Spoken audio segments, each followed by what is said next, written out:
Well, in our Finding Traction course, we look at a lot of practical things from triggers to mistaken beliefs to how to create safe environments for yourself. But one of the things we also look at is how did I get here? And one of the things many of the men start asking them is, why am I struggling and other men, maybe my age, don't seem to have the same battles? Have you ever asked yourself that question? Well, one of the things that we do is start looking at some of our family of origin issues. And one of the best resources that we've come across is a book called From Broken Boy to Mended Man. In fact, right now I have 4 groups. These are all my alumni groups, people who've been through the course. These are 4 different groups of guys, and we are walking through that book chapter by chapter. And that is one of the reasons that I am so excited today to interview the author of that book, Patrick Morley. So today we get to hear directly from the author himself, Patrick Morley, and his book, From Broken Boy to Mended Man. Welcome aboard. Ready?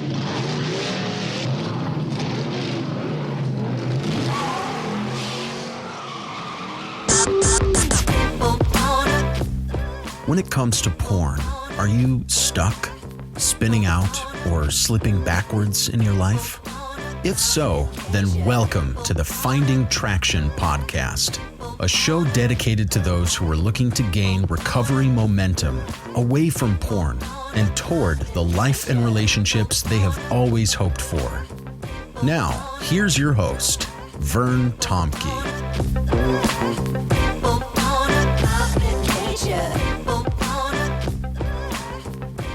Well, before we get to that interview, let me just say that if you're looking for a group of guys to connect with, we have a pastors group that meets Monday mornings at 12:30 Eastern time. But we're also starting a brand new group of for guys that are just regular Joes that are really looking for a group of like-minded men who want to walk away from porn, like the introduction says, to a better, fuller life. And you can get more information about that on the Circle platform. The sign-up pathway is on your show notes there, and you can get access to a whole bunch of free resources and also a free version of Lesson 1 and 2 of the Finding Traction course. And also, let me just say, if you want to connect with me, if you want to do a free Zoom call with me and hear a little bit more about my story and maybe share a bit of your story, I'd love to connect with you. For any and all of those reasons, please email me at bandofbrothers.care, C-A-R-E, at gmail.com. Now, here's my interview with Patrick Morley. Well, guys, I am so excited to have Dr. Patrick Morley on the show. He is the author of From Broken Boy to Mended Man, also from Man in the Mirror Ministry. And Dr. Morley, Pat, it is great to have you on the show. Thank you, Vern. It's an honor to be with you, and it's really wonderful to be able to talk to your men as well. I'm excited about this. Well, we have taken a whole bunch of men through my course, and what we did is after that, those who want to join an alumni group, and we were looking around for some material to help men, and we stumbled across your book, From Broken Boy to Mended Man. So right now, I am in the middle of leading 4 different groups, walking through your book chapter to chapter. So we are thrilled. That's serious. Yeah. Thank you. It's an honor to be co-laboring with you then. It has been a great book. And one of the reasons is, as we have been working with addictions, in particular, my struggle in helping men with porn addictions, we realize that men are starting to ask the question, how did I get here? Yeah. And let's just start by asking, how did you get here? How did you write the book From Broken Boy to Mended Man? What was behind it? All right. So just a high view, but I'm going to start with a story and then I'll move up to that. So when I was 53 years of age, my mother died. All right. I didn't feel anything. I wasn't sad. I didn't cry. I didn't miss her. And I thought that was pretty unusual. Right. So I made an appointment with a counselor, and over 8 sessions, she helped me to understand that I was a broken boy, that I had grown up. I never, so everything that happened to me, I didn't know any difference. I was just a kid, but I have no recollection, even to this day, I have no recollection of ever hearing the words, I love you, Right. I'm proud of you, we believe in you. I have no recollection of physical affection. Now, I'm not naive. I'm not saying these things never happen. Right. But it is significant that even to this day, I have no recollection of those things. We were a nonverbal family, very non-affectionate family. Now, here's the conundrum. My parents are really nice people. Right. So when my counselor said, I believe that you are the product of gross abandonment, I spent the next 20 minutes arguing with her about it. Right. You know, talking, well, wait, when I was in the 6th grade, I was the king of my 6th grade class, and my mother, she dyed a sheet red and then made yellow fringe around it. She sewed it on, everything. That doesn't sound like gross abandonment, but anyway, as we came to really work through it all, did come to the realization that that I had been feeling like I was on my own from the age of about 10. I made some kind of a vow at the age of 10. Okay, if you don't need me, I'm done with you. Right. And so I began to distance myself from the age of about 10 on. And so, yeah. And so when and now this is just answering the question. Yeah, for sure. One question, Yep. What's this about and how'd you come to write it? So when I met Patsy, my wife now of over 50 years, Yep. She was a Christian. And I thought I was a Christian, Right. but it became very clear within a couple of weeks of our marriage that we had different ideas about what that meant. I was committed to a set of Christian values, Right. and she was committed to a person. And so the story of how I became a follower of Jesus is a story for another day, but I did, and I started to grow at the age of 24. When I was 25, my mom and dad invited us to come out for Thanksgiving dinner. I'm the oldest of 4 boys. Okay. And we had not been together as a family for several years. I quit high school, joined the Army, went away, and basically tried to have as little to do with my family as possible. In fact, if not for my wife, I probably would have had no contact. But our family, as I said, had not been together for several years. My brother had been off at war, and he was home, and so my mom and dad invited us all out. And so we went, and we were the family growing up, Vern, that would say grace over meals.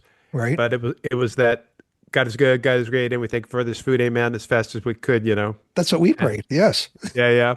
And just wrote, no thought behind it. This particular day, my dad said, if I'd like to say grace today. And so he started out, Lord, Mom and I would just like to say thank you. And then he started blubbering. That's as far as he got. Wow. And he got up and he excused himself and went into the bedroom. And I went in after him. I said, Dad, are you all right? What's the matter? He said, no, it's all right. I just need a minute to compose myself. I said, yeah, Dad, but what's going on? He said, no, it's okay. I said, Dad, something's the matter. Tell me what's going on. And he said, well, it's just that your mother and I never thought we'd ever see our 4 boys together again in the same room. And something happened in my heart that day. And because I was starting to grow as a Christian, in my mind, I just decided that I was going to unilaterally forgive my mother and father for everything. Okay. Now, I didn't know, it would be years before I realized that Jesus teaches unilateral forgiveness, forgive us our sins as we forgive those who sin against us. It's not forgive us our sins as we forgive those who sin against us, provided they come and bow their knee before us and plead with us for it's just, unilateral. And so, but the problem is that, Vern, is that I didn't have, and maybe part of it was that the language about brokenness was not as well developed as it is today. Correct.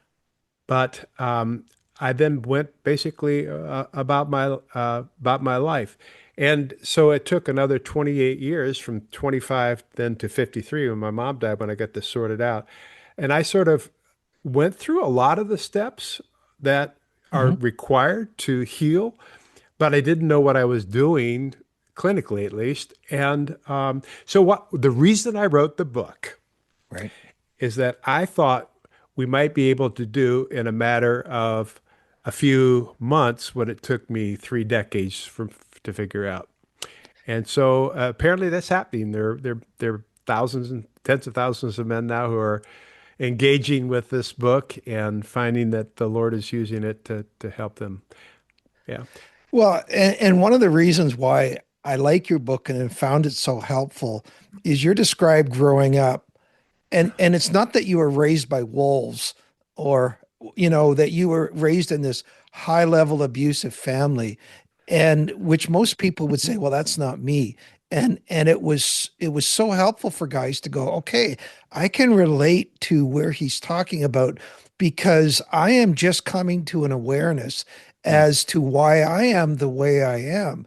And I guess the question is, you described, that situation when you were in your early 20s and then coming back to it at 53.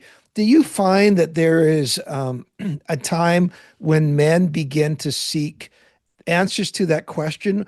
Why am I the way I am? Or do you just see that at all ages where men using your book or other means are starting to ask that question?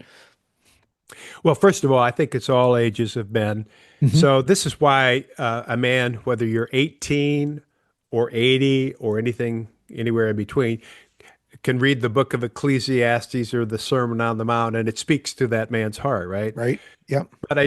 That said, there is a bell curve distribution. Okay. So younger men, maybe in their 20s, who are they're wanting to figure out who they are, but they're not thinking about how they got to be the way they are that particular day. Yep. And then older men, maybe have worked through these things or given up, one of the two. But there is a body of research that says that it's somewhere around 35 years of age, plus or minus 5 years. Okay. There is this tendency of men to do three things. Number one, it's to settle down and be a better husband or to the wife they have, or get married. Number two is to be a better dad to the children they already have or start a family. And then number three, they'll take a job that they would have turned their nose up 10 years earlier. So there is this kind of mid-range thing that happens. And so I see a lot of men are re-examining how they got to be who they are at that age. But I see it across the spectrum. Okay. Here. Go ahead. Go ahead. Well, and I was going to say, one of my questions was, let's go back and just describe some of the metrics that you use to help men evaluate their growing up. So, for example, one of the things you said, well, I don't know if you want to use minerals or nutrients or vitamins. Every child needs love, structure, roots, and wings. Do you want to just briefly describe what those four are? Maybe we know love, but what is love, structure, roots, and wings that every boy should have had growing up? Yeah. And so if I could expand on that, just the Please. preface of that, there are like 7 negative parenting styles that I help men identify the parenting style they grew up in, plus having parents that were affirming or encouraging. So men, if you're listening, and you can say that, well, my parents were encouraging or my parents were affirming, then that means that your parents put together the right cocktail of love, structure, roots, and wings. But what if you can't say that? Well, then you probably grew up in one or more of 7 negative parenting styles. My parents were passive. Okay. My parents were absent. So maybe it was death, maybe it was divorce, maybe workaholism. My parents were permissive. When I was dating my wife, Patsy, she said to me one day, she said, I think your parents gave you too much say. Got it. My parents were Yep. very permissive and passive. And then the fourth negative parenting style, my parents were enabling. They didn't hold us accountable to do the things that we should do at the appropriate ages. My parents were angry. I had a guy put in a fence for me, and I gave him a copy of the book. He was sharing all this with him, and he said, I feel like I grew up in Auschwitz. Wow. I had to walk around all the time like I was on eggshells. I never knowing when my dad would blow up. My parents were demanding, number six. That you could just never. I have another guy said, no matter what I did, I could never make my dad happy ever. Okay. And then the seventh negative parenting style is belittling. My parents were belittling, making fun of me, maybe in public, maybe making fun of a body part that I had no ability. Like, I have fat ankles, but Sure. yeah. And so then there's in the book there are diagnostics for each of these, so a guy can self-assess whether or not these things are going on in his life and to what degree. And then so if you can't say my parents were encouraging or affirming, then you would identify with one or more of those seven negative parenting styles. Right. So the way you get to being now dads, and so the arc of the book is helping men understand what happened to them. Part two is about healing. Then part three is about breaking the cycle for the next generation. So guys, if you're listening and you want to break the cycle because you didn't have that growing up, then what you want to know is what does it take to be a dad who's in the picture, a dad who's making a difference. And that's the right combination cocktail of love, structure, roots, and wings. Okay, so love. And this is verbal and physical affirmations. So the paradigm for this is Jesus at the baptism and then at the transfiguration. For those of you who know those stories, the Lord spoke and said, "This is my beloved Son, in whom I am well pleased." Right. In other words, I love him and I'm proud of him. So step number one is every day, and some of you probably just need to drop off the podcast right now and tell your children, text them, call them, and tell them that you love them and that you're proud of them, because the rest of what I'm going to say doesn't matter, because that's what you need to do. I'm being melodramatic here, but anyway, so love, and then structure. Larry Crabb, he's deceased, but he's a great counselor from up near you, I think, and when we had children in diapers, I heard Larry Crabb say at a conference, children need to know two things. Yes, I love you, and no, you can't have your own way. Got it. Yes, I love you, and no, you can't have your own way. And if you think about it, every problem comes out of a corruption of that. So yes, I love you, and yes, you can have your own way. Oops. Problem. No, I don't love you, and no, you can't have your own way. Oops. Yep. No, I don't love you. And yes, you can have your own way. Oops. So you need to get that right. So structure. So when our children were growing up, we used to go up to North Carolina, and there's a cliff there that goes 750 feet straight down to the valley. Beautiful place. And I let our children walk right up to the edge of this 750-foot cliff and play, and didn't even watch them as they did that. Well, why would I do that? Where was your wife? Yeah. Well, the reason I could do that is because there were guardrails along the cliff. Oh, okay.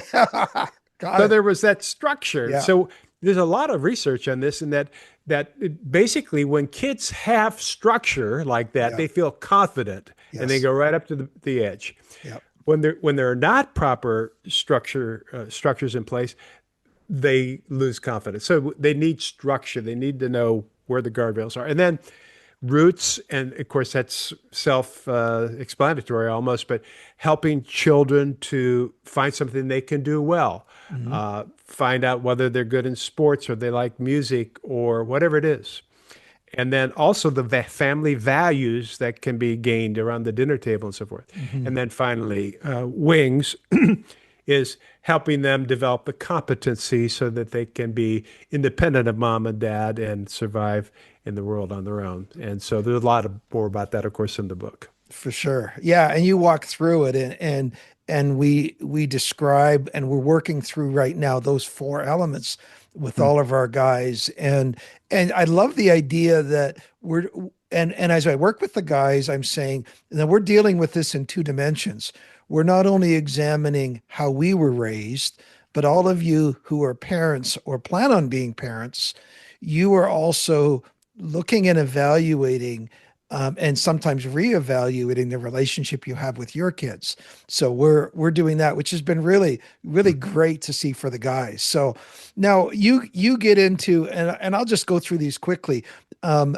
With those absent or some of those no versions, you have 9 different examples of characteristics. Yes. And I'm just going to quickly read these, and I want to pick on one or two, and I'll just read them really quickly. 9 characteristics can be present when you fail to have these. Here we go. Hard time believing people care about you. Oversensitive and often misread what people intend. Easily angered. Not sure what healthy male behavior looks like. You're insecure and need constant reassurance. You have dramatic mood swings. You're either the responsible son or the especially immature one. You can't get rid of negative voices in your head, and you cut yourself off from friends and family. That's quite a list that you've laid out there. Mm-hmm. Now, let me ask you, because primarily the guys that I work with are people who often they were raised in permissive families or latchkey kids, or somewhere along the line, addictions set into their lives. And they were really set up. To quote one of my recovery buddies, he talked about being a porn survivor.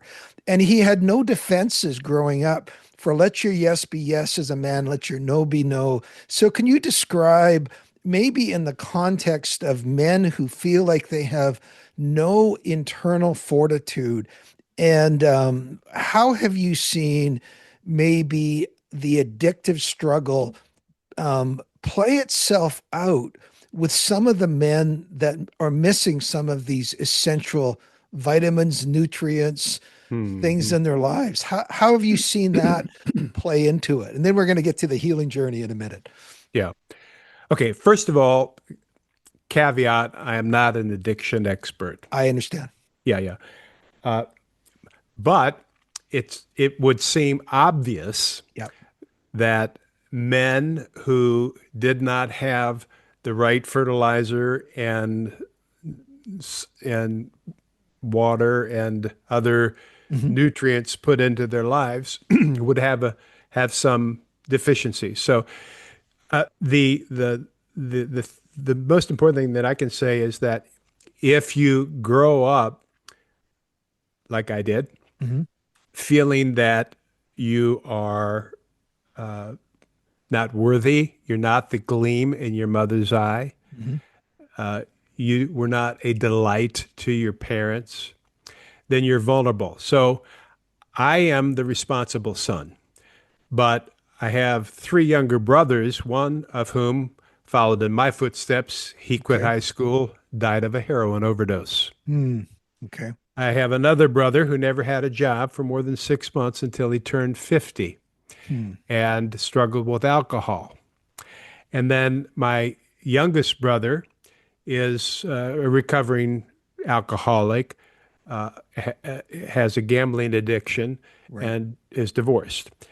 And so it seems, even though I'm not an expert, existentially speaking, I have quite a bit of experience seeing the negative effects of being a broken boy. And so you can tell me, Vern, if there's science, if there's research, if there's scholarly literature to back up what I'm talking about here with addiction, but it seems fairly transparent to me that there's a vulnerability to addiction to men who have grown up without having the encouragement and the affirmation of positive parenting. Well, I love the writing of Gabor Mate, who works, downtown east side of Vancouver, who describes this in a way of trauma and addictions. But I Yeah. would use a much more popularized version. I describe men who grow up with some version of a broken situation as Velcro. They are Mm, one half of the Velcro, yeah. and some of these presenting medication choices easily attached to them Mm, in their lives. And we all know, whether it's I just read a thing about problem gambling. The earlier you start gambling, the harder it is to break. The earlier you start smoking, the harder it is to quit. The earlier, the brain, neuroplasticity, the wet cement mhm, in our brain, the earlier it gets into your life, whether it was out of curiosity, or you just found that it felt good, and or you just found it took you away from your loneliness or some of the deficits of your childhood. The earlier those start, then the more embedded they become in your lives. And then as we mhm, get older, and now we move into relationships, I describe men who now have a feedback loop. Maybe they're 32, or maybe they're 28, and now they're in a committed relationship, and their girlfriend, fiance, wife is going, dude, no, this is not going to work in our marriage. Now, they never had that when they were single because they could do what they wanted. Now, all of a sudden, and so oftentimes it's that, the chickens coming home to roost. Now they're beginning to go, why am I the way I am? And how do I begin to transition to being a better man? So, with that kind of laid out, can you describe, because really this is the second half of your book, and we're kind of in the first half right now, Pat, and some of the guys are going, Vern, we are talking a lot about how screwed up we are and messed up we are. Tell me we're going to get to beyond hope. just description. When are we going to get to prescription and journey into healing and hope? So can you maybe talk a little bit about that before people, lose it here? Yeah, yeah. And I think it's probably a good idea to say at this point, I write solution books. Yes. I don't write problem books. But what I found with this particular book, so I usually spend maybe 10% of the time on the problem and then Mhm. 90% on the solution. But here's the issue with this particular book. Man, if you're listening, see if this doesn't resonate with you. If you're trying to solve the wrong problem, you can only succeed by accident. Okay. And this is such a pervasive problem, and one that so many men have lived for decades and they have no idea. When they hear about the idea of childhood wounds, it doesn't even resonate with them. It doesn't Right. even connect with them. Yeah. But here it is, here it is, here it is. Watch this, guys. It doesn't make any difference how much you love God or want to love God. It's hard to move forward if you're stuck in the past. Right. So most of my work has been helping men discover or rediscover Jesus and then disciple them forward. But what I've also learned is that we need to also not only disciple the future, we need to disciple the past. So this book is designed to help you disciple the past, which is I think been a blind spot in the body. Not everybody, but I think Mhm. it's not why discipling the past has not been a widespread priority. Fair enough. Yep. Not even a thought process. But hopefully we're making more progress, and there are other people doing this kind of work too. I always say, anytime you have a unique message from God, you don't. You don't. When God's getting ready to do something, he typically puts that into the hearts and minds of thousands and tens of thousands of his children. So it is encouraging that there's more being said about Right. discipling the past. And so, but I saw the need that we needed to spend a little more time Hmm. teasing out the problem so guys could understand what had really happened rather than Right. just going immediately to the prescription and okay, let's go ahead and prescribe the pain medication, but let's not figure out where the pain's coming from. Guys, here it is. You cannot go around this pain. You have to go through it. Hmm. And in Okay. order to go through it, you need to understand what it is. So I'm sorry that it hurts. And I've had a Right. few guys tell me, I had a pastor tell me that he was picked up the book and started crying on the first page and didn't stop crying until he was done because it was just, so overwhelming because he had never really Right. dipped into that. But yeah, so that said, that's the caveat. But the Yes. arc of the book it is a hopeful book because it shows how to heal and then how to break the cycle for the next generation. And without going into all the details, again, your book does a great job of helping and setting men through that. You have referenced forgiveness is obviously something that was a part of that. Any other sort of cliff notes to help men? Now, again, you got to read the book, guys, but just to let them know some of the breadcrumbs that are there towards healing. Yes. It's so interesting too, because usually what I do is when I do something like this, Mm-hmm. I uh, I know that most people are not going to go out and get the book, so I try to give as much Yep. value in the podcast as I possibly can. But guys, I'm just going to tell you, this is different. This is different. Mm. You're not going to be able to listen to this podcast Yeah. and go and do what needs to be done. You actually do have to go do the work. You do Yep. have to go through the book. Um, so that said, I think the other things that are important is just getting out of denial, is to face the Mm-hmm. truth and get out of denial. I'll tell you a story to illustrate this. Please. When I was writing the book, I recalled a story that I had completely buried. So denial is pretending something didn't happen that you know about. Mm-hmm. But I actually had emotional amnesia. Hmm. I Okay. literally did not remember this, but when I was writing the book, I remembered that when I was in college, I was racing motocross around the state of Florida, Mm-hmm. and my parents never came to any of my games growing up. They didn't come to any of my races, but I invited them to come, and the one day they came to watch me race because it was here in the Orlando area. Mm-hmm. That was the day I had the big crash, and they flew me to the hospital in a Oh my. helicopter. Yeah. Oh my. And I mean, I got a few things still wrong, but I was Right. okay generally. And, but when I was writing the book, I remembered my parents didn't come to the emergency room to see how I was doing. And Oh not my. only that, Vern, they never called to see what happened. Huh. That, Now, yeah. you would think that that would be enough to completely destroy me, right? And that you would remember that for the rest of your life. Right. But that's the Yeah. power of Wow. denial, you see, is that Wow. we can Yeah. just, and so one of the things I do in the book is I just help men Yeah.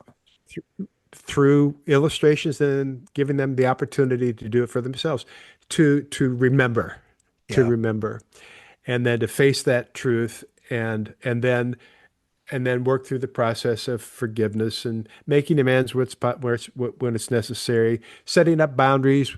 If you have parents that were toxic and they're still toxic, you Mhm. can still forgive them and have viable boundaries. And it's also important to say that under no circumstances, if there was any kind of criminality or any kind of abuse, under no circumstances is that your fault. Yes. That's you were just a kid.